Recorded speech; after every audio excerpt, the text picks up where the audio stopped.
Welcome to Decarbonizing Commerce, where we explore what's new, interesting, and actionable at the intersection of climate innovation and commerce. I'm your host, Keith Anderson, and together we'll meet entrepreneurs and innovators reinventing retail, e-commerce, and consumer products through the lenses of low carbon and commercial viability. Hi, and welcome to the Decarbonizing Commerce podcast. I'm your host, Keith Anderson. When I'm speaking to people in the industry, one of the things that I'm emphasizing is that different categories are going to experience a different speed and intensity of change as a result of climate change and action in response to climate change. And this week's episode is about one of the categories that's already seeing a lot of activity and I think is going to see even higher speed and higher intensity change over the coming decade. At last year's Goldman Sachs Global Sustainability Summit, Walmart Chief Sustainability Officer and EVP Kathleen McLaughlin said, "We all know about the 80-20 rule. In emissions, it's like 99-1.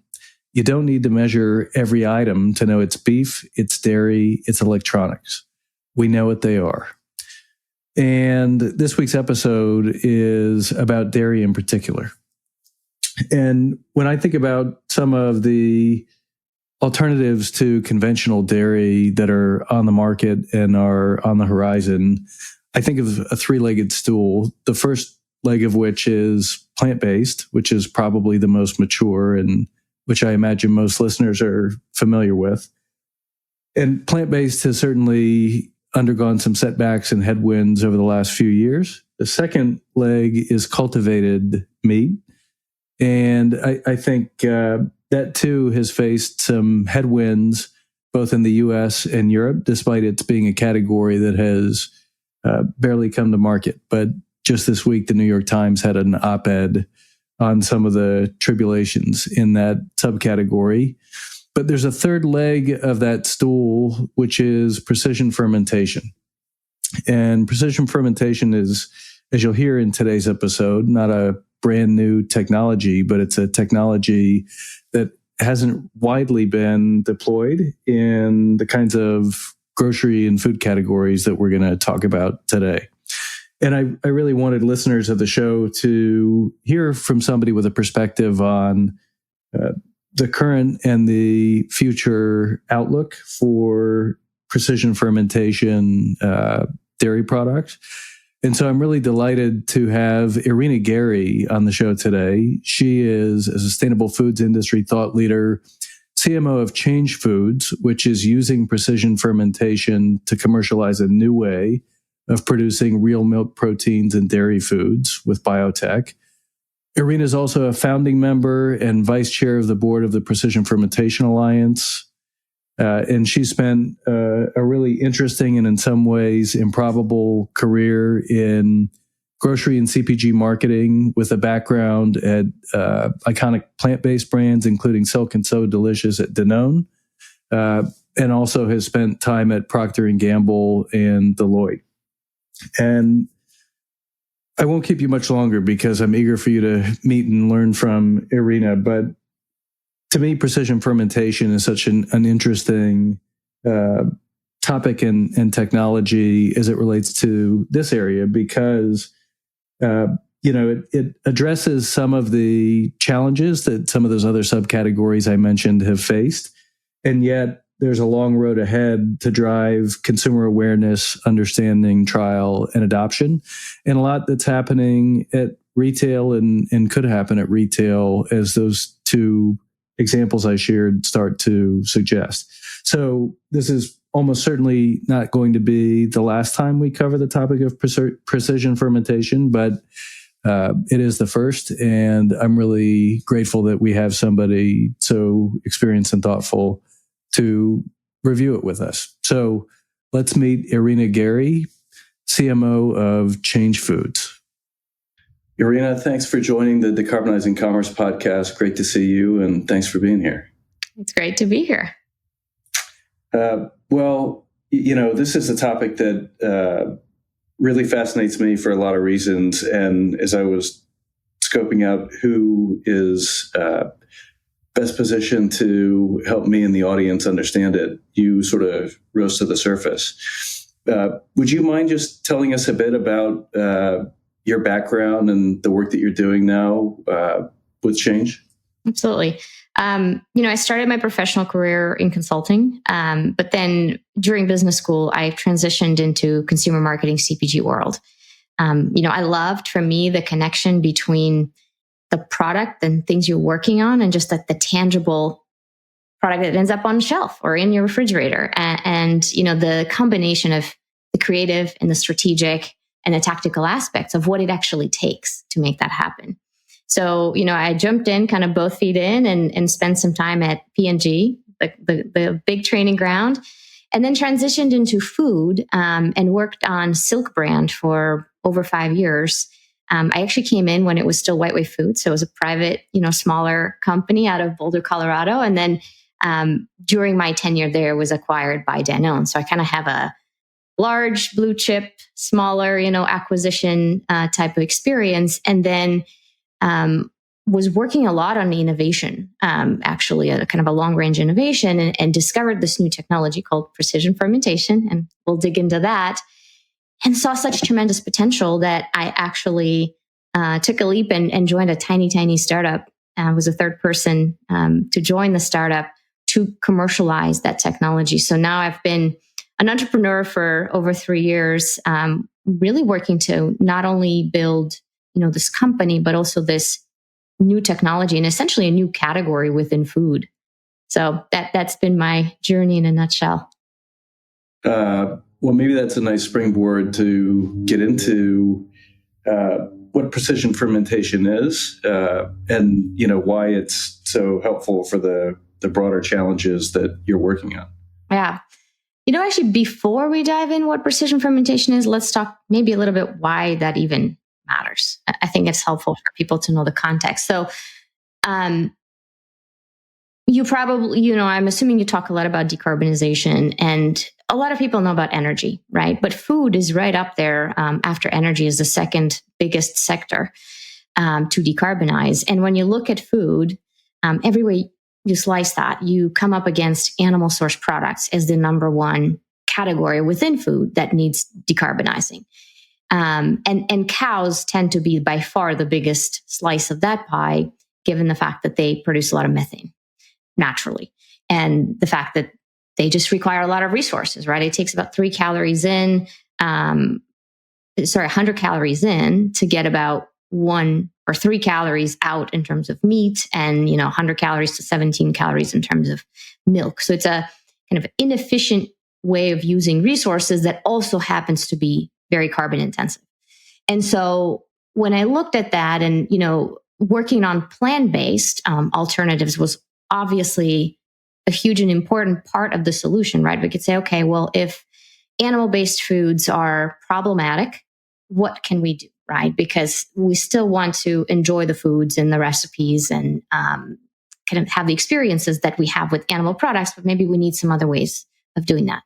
And so focusing on plant-based made a lot of sense at the time. And, I'm sure you probably have tried Silk products. I've been, a huge fan before I even joined the business. And obviously worked on it for a number of years with a great degree of passion, because I felt like it offered both a much lower carbon footprint, but also, a great product experience. However, what I found is that there's some categories where it really works, like milk, I think does a great job, and we have a lot of options. And there's some categories where it's very challenging, like cheese, right? Where the product just doesn't deliver. And the more I dug into it from kind of an R&D perspective, why does it not work as well? What I realized is that milk proteins have very particular structure, very particular function, right? When you look at it kind of at a food science angle, and that it's really hard to replicate it with plants. And this is how I kind of landed on researching and looking into, well, what else can we do, right? What other technologies and alternatives exist? And so I found precision fermentation. So let me kind of explain to you what it is.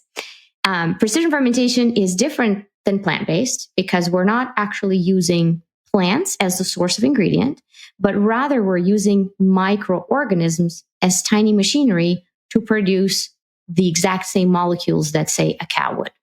So double clicking on that, it's a combination of, traditional fermentation. So what you already kind of know and love, beer, kombucha, yogurt, microorganisms doing the work, but combining that with biotechnology, right? Now where we have, an intersection of genetic engineering tools, AI, CRISPR, et cetera, where you can actually program the microorganisms, right? It's not new. We use that in medicine. We use that in various other industries where, we create vaccines this way. We create insulin this way.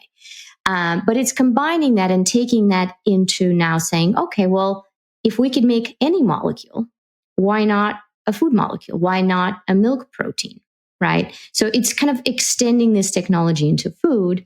And what gets me kind of excited about it is that obviously, because you're using microorganisms and not macroorganisms, your climate footprint is drastically smaller, right? Not only in terms of carbon, water, land use, et cetera, but you're producing the same exact thing. So the analogy I like to make is kind of solar to fossil-based energy, right? It's the same energy. You flip the lights and it's bright in the room, but it's made through a different technology that's more efficient. And that's probably the closest analog, because these microorganisms get programmed essentially to produce milk protein.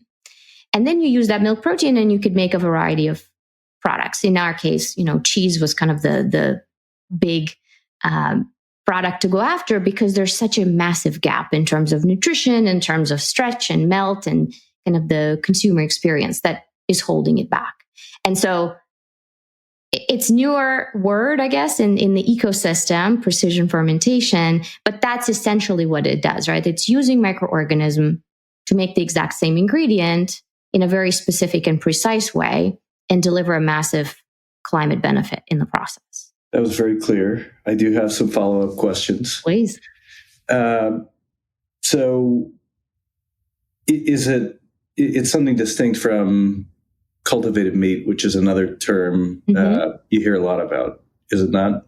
Yes, it is. So cultivated meat is kind of a different pillar, I call it, of kind of this big technology evolution. In cultivated meat, you take an actual biopsy, usually from a live animal, right? It's a tiny prick. They don't, it's not harming the animal in any sort of major way, right? But you take an actual cell biopsy where you get a number of cells, and then you place those cells inside what, in the industry, it's called either a cultivator or a bioreactor, and you feed them nutrients. So you're essentially replicating a process that happens inside the animal, right? Because when the cells are inside the animal, they get nutrients delivered to them, through blood flow, and then they grow and they replicate. And what you're doing is you're taking that outside of the animal because you could deliver the key nutrients in a more efficient way, and you're only growing the cells that you want to grow. So instead of growing, say, the entire cow with the hooves and, the skin and everything else and the organs that we don't tend to eat, you can just grow the muscle tissue, right? You can just grow a particular part. And again, the difference there, you're taking cells and you're replicating the entire cell, and you will be eating the entire cell, right? In precision fermentation, you're still working with cells, but you're not actually consuming the cells. You are consuming the product of the cells. So think of it as one is the product, the other one is the machinery, is kind of how I would delineate difference. And the other big difference is obviously when you replicate the whole cell, you get all of the biochemistry of the cell, right? So all of the various components that are naturally there. When you're using precision fermentation, it's kind of like a sniper rifle technology. You're producing a very specific molecule almost one at a time. So if you think of the difference there, obviously it's going to have a nutritional difference. It's going to have difference in terms of the level of complexity, right? Growing cells is much more complex than growing microorganisms that crank out just the one particular compound that you need. And the other difference I would say is, the use of genetic engineering. I know it's a hot topic and a lot of people have opinions about it. What I would say is while genetic engineering is used in the process, right? So those cells are programmed using genetic engineering techniques. The product is not genetically engineered, the protein itself, because it's exactly the same kind of a copy replica of a milk protein. And at the end of the fermentation, you filter out your chosen protein, so milk protein, using filtration, much like you would in the dairy industry, right? That's how you get to a whey protein. You filter it out from from milk, and you discard the organisms that made it. So that would be kind of the two big differences in those two technologies. So I think I understand you that with precision fermentation, the microorganisms do the work, the output is the protein. Mm-hmm. What is the input? The input is the microorganisms themselves, right? So you take the microorganisms and you do a programming program where you get these special microbes, right? That now when fermented will crank out milk proteins.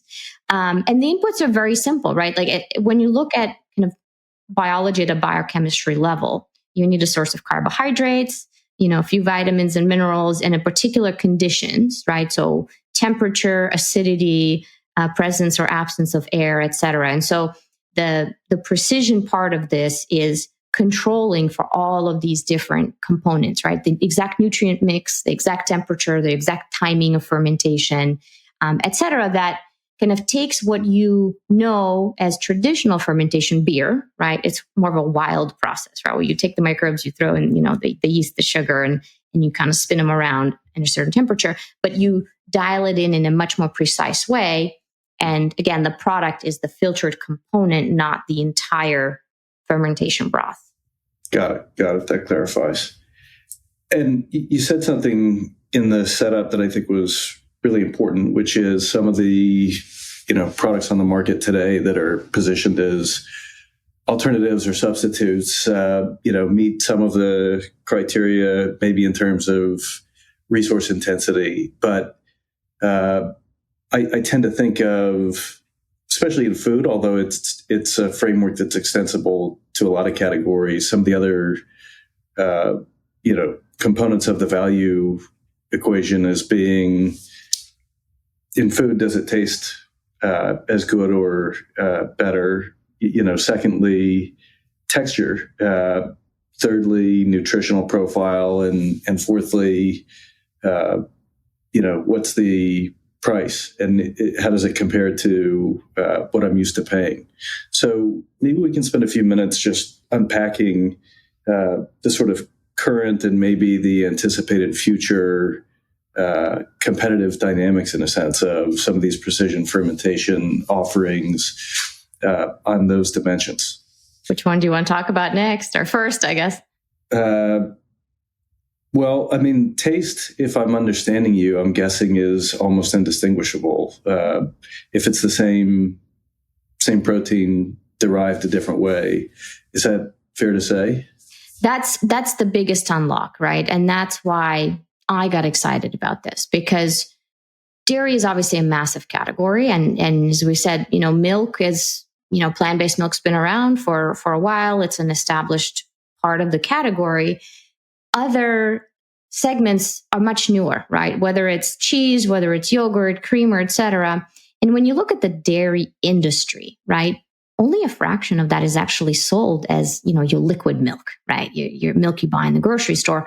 A lot of it is those kind of secondary processed foods like yogurt and cheese and ice cream. But then there's also a massive part of that's ingredients that are in the food system that you don't necessarily maybe notice or think about, starting with the most obvious, isolated dairy protein, whey protein. We all, are buying tubs of that now and adding it to our smoothies.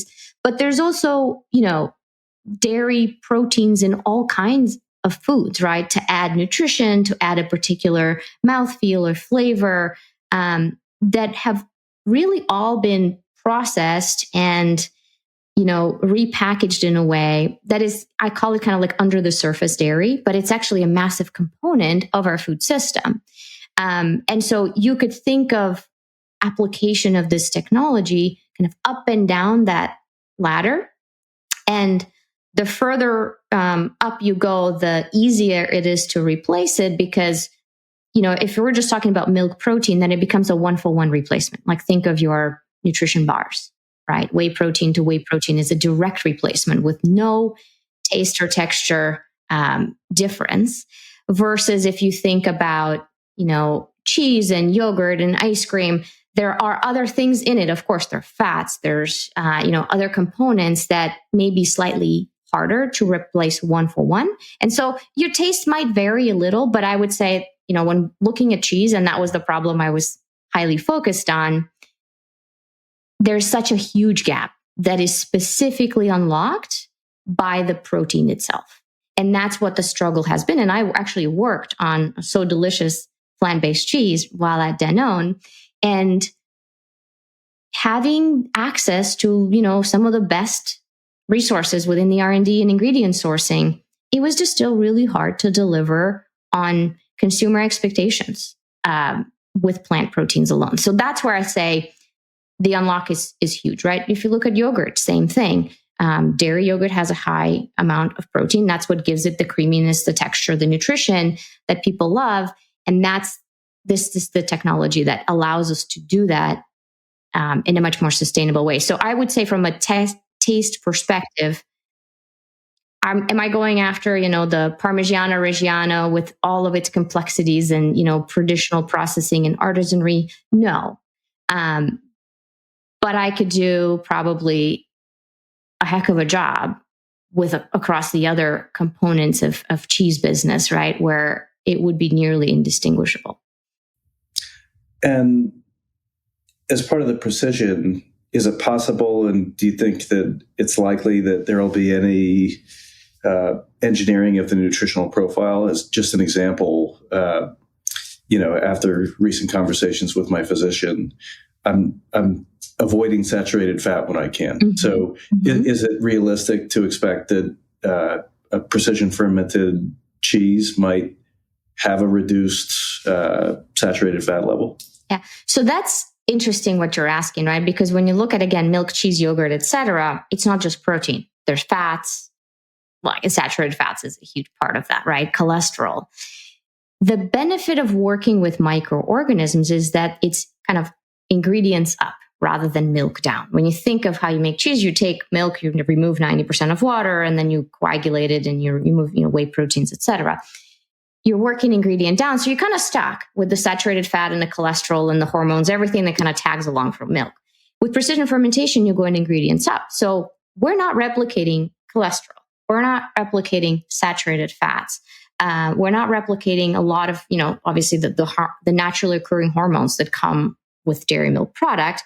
We're just focused on protein. So you could see how it allows kind of this designer food in a way where you could say, well, I want all the protein and maybe I want more vitamin B12 and maybe I want the calcium, right?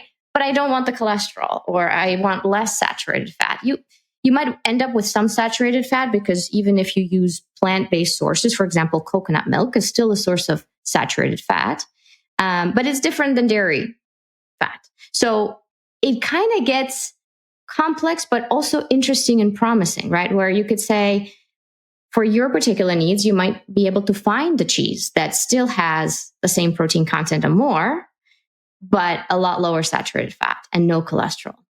And I think that then starts to create not just the taste value, but also now a nutrition value, which is, kind of the second thing you mentioned, like what about the nutrition? And I think that's really, really fascinating. And the third thing I'll put to you, and that's more of a future, but replicating is just the beginning, right? To say, hey, we just want to make the exact same molecule. And we want to replicate the familiar cheese, mozzarella.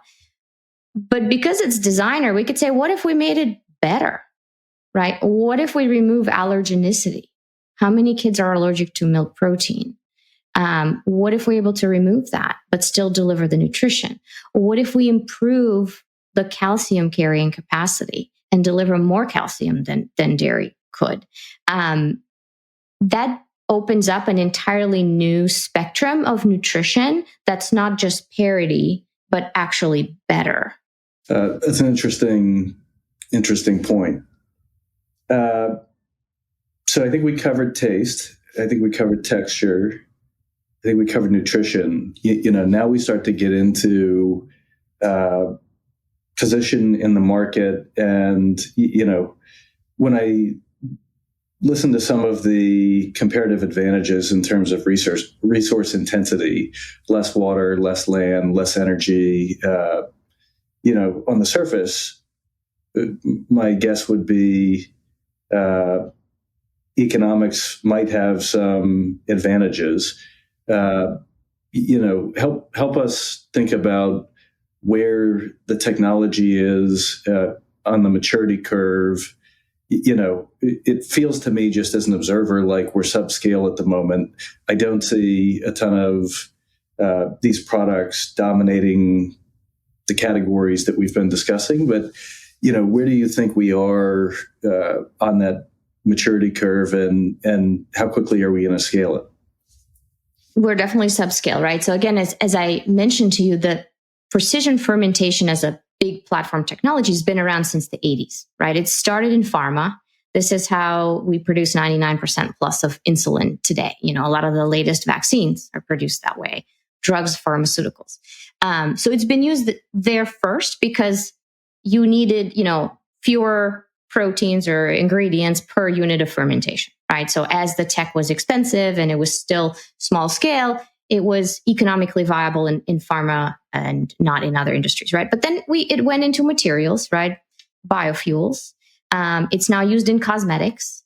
And when you think about it, it's kind of the unit economics we usually do it in, dollars per kilo of product, a fermentation product, right?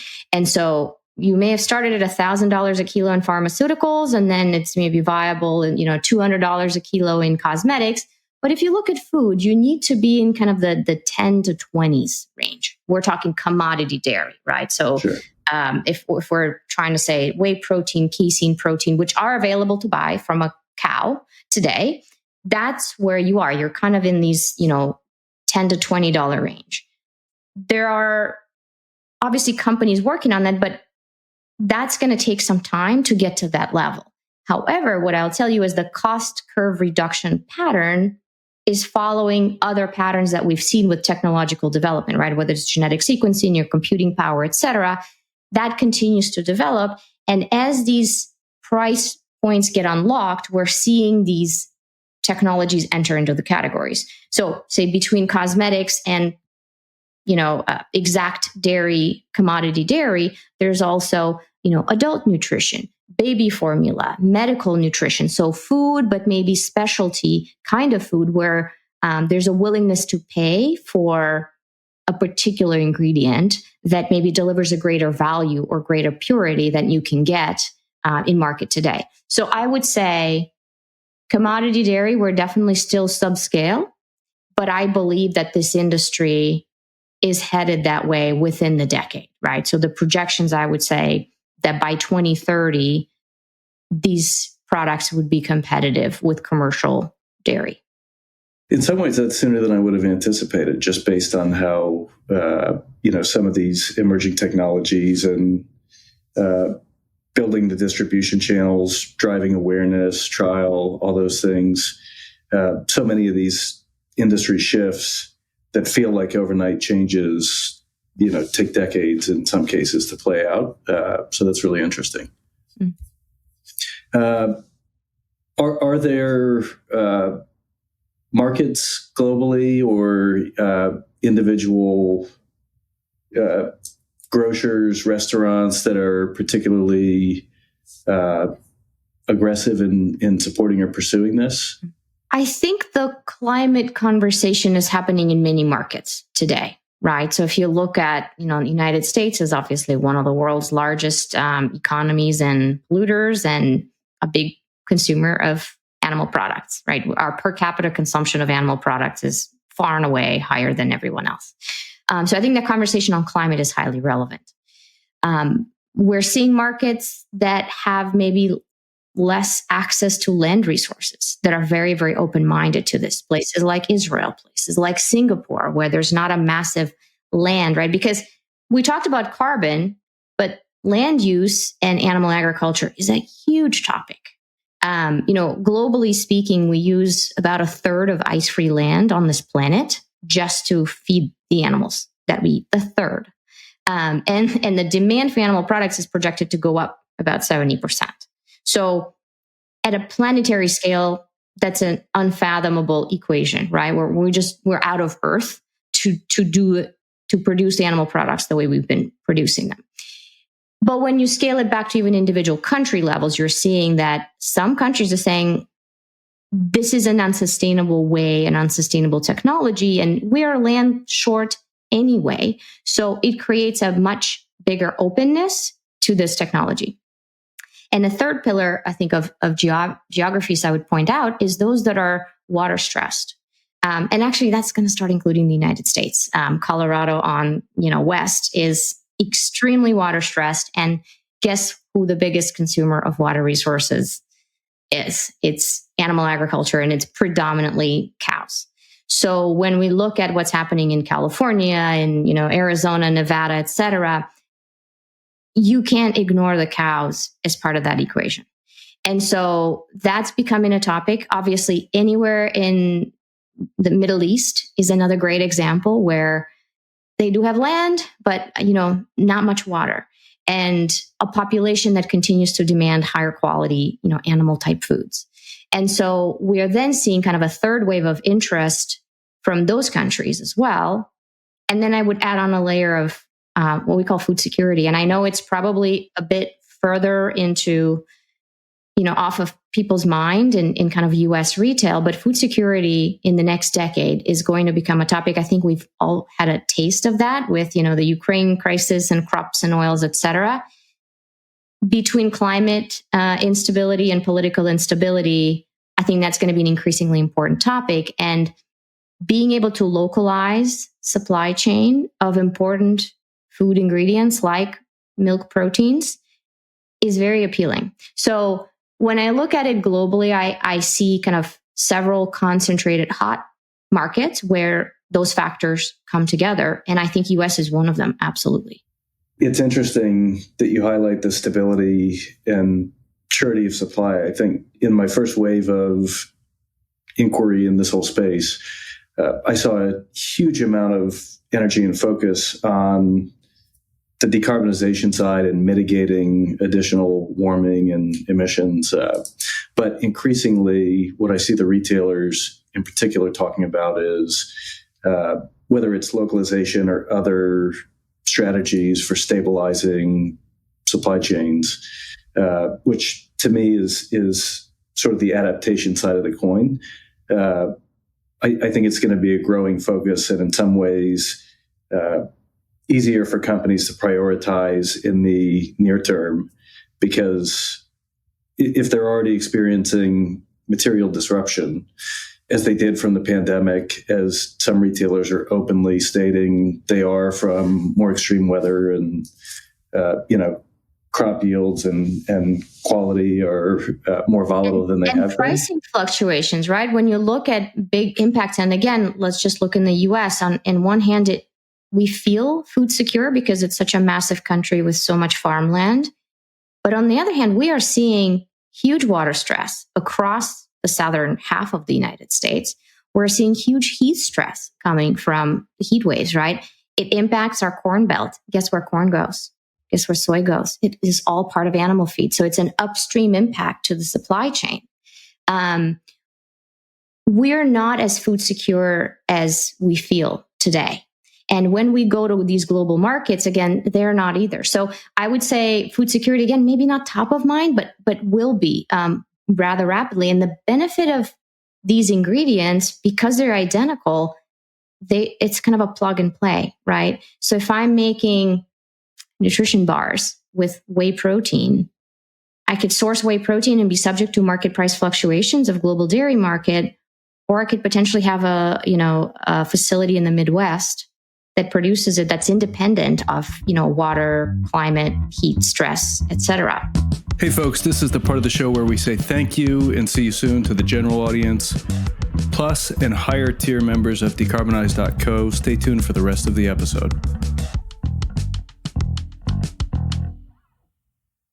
Well, this has been fascinating and informative.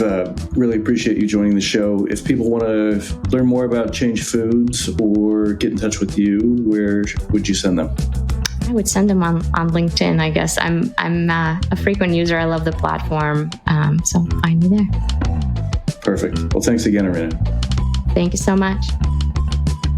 Thanks for listening. I'm Keith Anderson, the executive producer and host of Decarbonizing Commerce.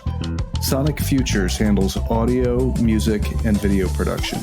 If you enjoy the show, we'd really appreciate it if you took a moment to subscribe and leave a review or share it with a colleague. For the full episode and more member-exclusive insight and analysis, join the Decarbonizing Commerce community at decarbonize.co. Thanks for listening, and we'll see you on the next episode of Decarbonizing Commerce.